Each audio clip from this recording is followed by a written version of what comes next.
Hello, welcome to Đồng Nai Radio and Television Station. Here come the latest updates. Enterprises are the fortresses with their laborers to fight against COVID-19.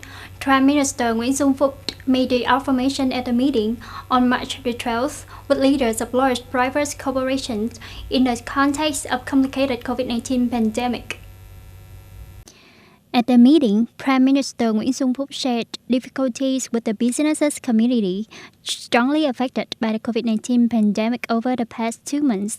The Prime Minister expressed his belief that now enterprises and groups are fortresses with officials and workers, both preventing and fighting against the pandemic, ensuring production and business activities. The Prime Minister stated that while COVID-19 is spreading globally and seriously impacting the economies of many countries, Vietnam's success in achieving the dual goals depends on 800,000 businesses and millions of business households. Therefore, the strategies proposed by the leaders of the corporations to the Prime Minister will be recognized to turn into policies. The Prime Minister said that China is starting to resume production right after the pandemic has been well controlled.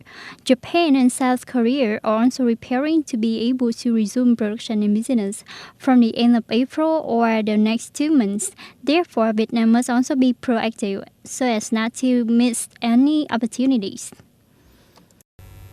Facing complicated COVID-19 situation in Europe, Vietnam Airlines announced to temporarily reduce the frequency of flights between Vietnam and Europe from March 25th.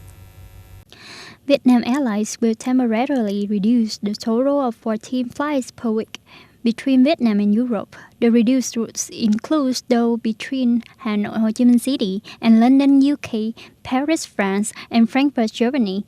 Vietnam Airlines is currently the only Vietnamese airline to operate routes between Vietnam and Europe. This is one of the flight routes with special significance in terms of economy, politics, and diplomacy. Vietnam Airlines will soon restore the frequency of flights to Europe after the pandemic is well controlled. Facing the general spread of COVID-19 in Europe, the United States announced a suspension of all travel to European countries except the UK for 30 days. Meanwhile, the US President Donald Trump met a Brazilian official positive for COVID-19, but the White House insisted that Trump did not need testing. In a statement on March the 12th, spokesman Stephen Grissom stated the White House has learned that a member of the Brazilian delegation has tested positive for COVID-19. President Trump and Vice President Mike Pence had almost no interaction with this individual. They do not need to be tested at this time.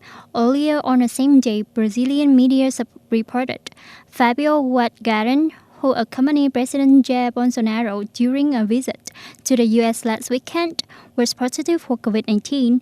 Photos on social media showed Wardgarten standing next to President Trump. When asked about this news that Mr. Wardgarten was infected with COVID-19, President Trump said he was not worried.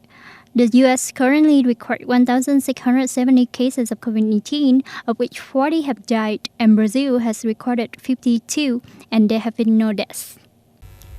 The UK and the European Union (EU) have issued a joint statement saying that the second draft of post-Brexit trade agreement negotiations scheduled to take place in London in the UK next week have been cancelled due to the concerns about COVID-19.